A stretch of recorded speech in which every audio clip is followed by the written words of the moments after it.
All right,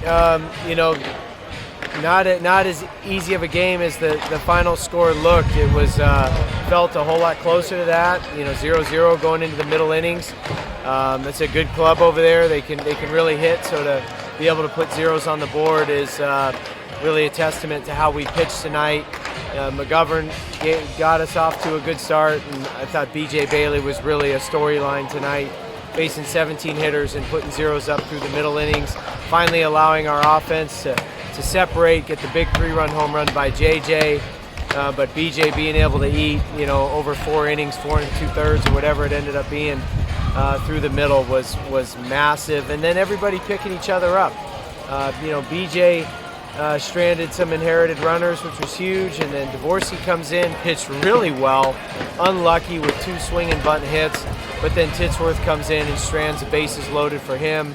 That was huge. And then Chase Kick having a clean inning there.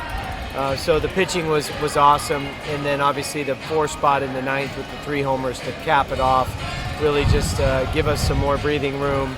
But that's a good win. It's a good win for a few different reasons, especially coming off of an emotional weekend and day off yesterday, getting back on a bus today. And you could maybe feel we were a little bit out of rhythm for the first few innings, but the guys settled in and awesome job, good win, and just moving on now and move on to the next one. Got Presbyterian tomorrow. Coach, a couple nights ago in Columbia, I said to myself, boy, Chupo and Pano need to get right on Tuesday or Wednesday this week. Both of them did. They both hit home runs tonight. Pano also had a double. How good is it to see those guys getting some hits? Oh, so good. I mean, they're 2 of our leaders, and those guys have been around college baseball for so long and such good veteran players that they're not going to stay down long. And Chufo, that was about as big of a blast to kind of a coming out party as you can have for him. I know he's a much better hitter than obviously what he's shown, but he hasn't shown his frustrations. He certainly hasn't taken him out to defense. Certainly hasn't let it affected the type of teammate and leader he is. So great to see a guy like that get rewarded with a monster bomb on the roof. After the emotions of the weekend, did you maybe feel like you guys came out a little flat tonight? There was something we felt out of sorts. I didn't feel like that there was a lack of effort, but that sometimes when you're, again in a new environment, off a day off, get on the bus, you get here, you do all your pregame activity, and the way that we had like an hour. We were done with our IO and our BP and had an hour to kind of just wait until first pitch. So for whatever reason, we were out of sorts. I don't think it was flat from an effort standpoint, but it was certainly flat from an execution standpoint.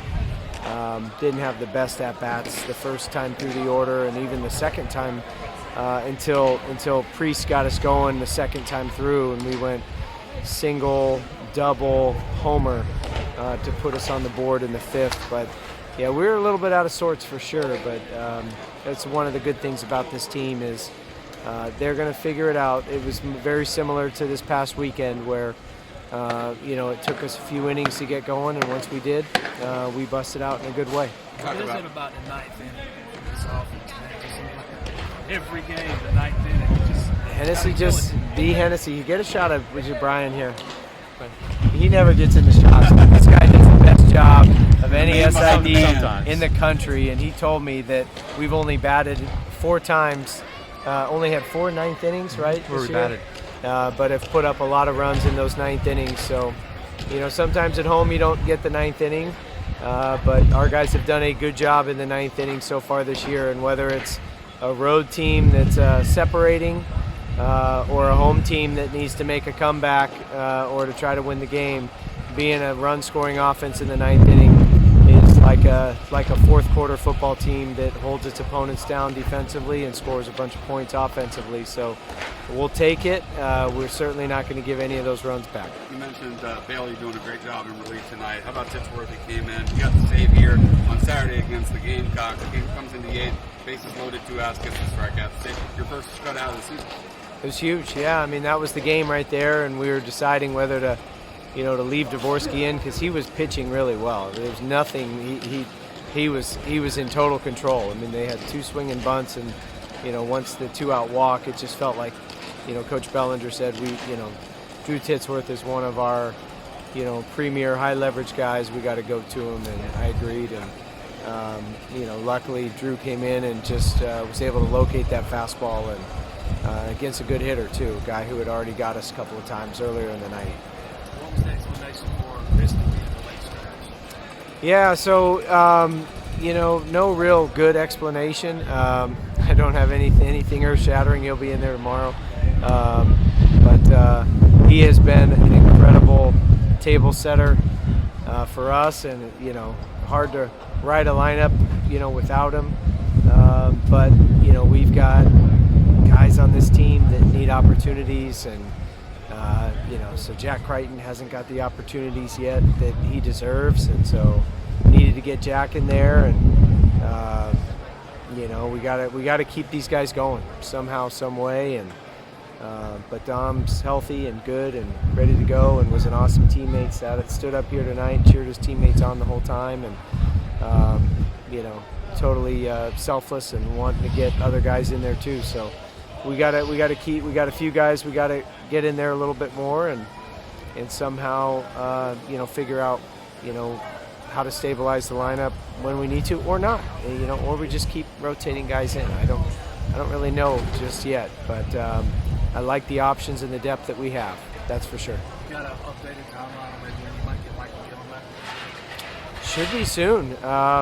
He, Noah Samuel, and Talon Bell are kind of the three big arms, and Brendan Bennett would be in that mix too. But Brendan came back last week, and Brendan should be able to see him tomorrow maybe. But those three guys, Gillen, Samuel, and Talon Bell, are three big pieces to the pitching staff that will be back, sooner rather than later. It's just, they're all on their progressions, and but they're all throwing, and they're all right there. So it's I can't give you an exact date, but it's close.